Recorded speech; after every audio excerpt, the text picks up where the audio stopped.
optik melawai. Bukan karena Pak Anies menyampaikan hewan kurbannya ke PKS, kemudian PKS membahas tentang Pak Anies sebagai calon gubernur gitu ya.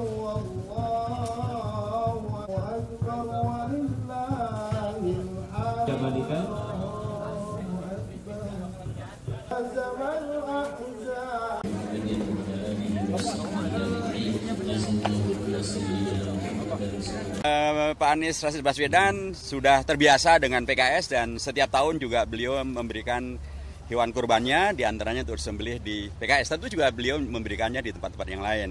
Jadi ini satu hal yang menurut saya tradisi yang baik saja.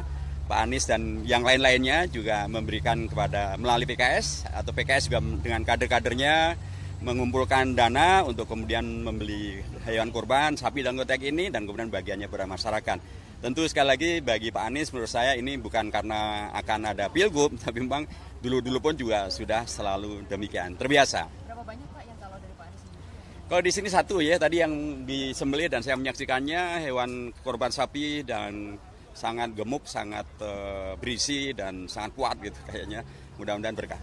Pak berbicara soal pilgub DKI. Halo. Ini bagaimana nih Pak? Dari PKS sendiri selanjutnya untuk duet antara Pak Anies dengan Kaisang gimana Pak? Ya tentu sekali lagi bukan karena Pak Anies menyampaikan hewan kurbannya ke PKS, kemudian PKS membahas tentang Pak Anies sebagai calon gubernur gitu ya. Karena sekali lagi beliau sudah terbiasa memberikan hal ini melalui PKS dan melalui yang lainnya. Dan bagi PKS kebersamaan ini memang selayaknya terus bisa kita lanjutkan, yang baik terus kita lanjutkan begitu ya. Adapun tentang pencalonan gubernur Pak Anies, sampai hari ini PKS masih membahasnya pada tingkat calon gubernur untuk eksternalnya, dan adapun untuk calon wakil gubernur kami masih membahas di internalnya, internal kader PKS untuk dicalonkan. Bila Pak Anies dicalonkan sebagai calon gubernur dan bila nanti DPP memutuskan, karena sampai hari ini yang mengusulkan memang DPW tapi masih dalam proses pembahasan di DPP.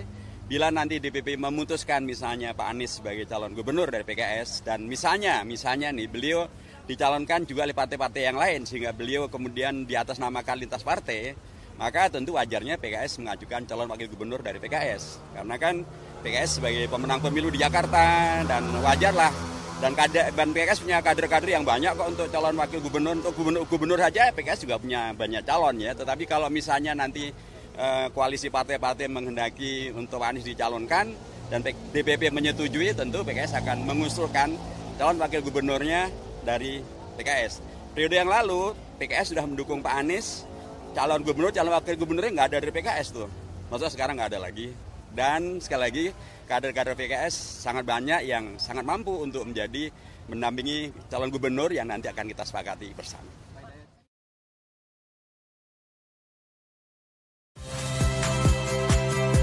Saya Rizka Clarissa. Saksikan program-program Kompas TV melalui siaran digital, pay TV, dan media streaming lainnya. Kompas TV, independen, terpercaya.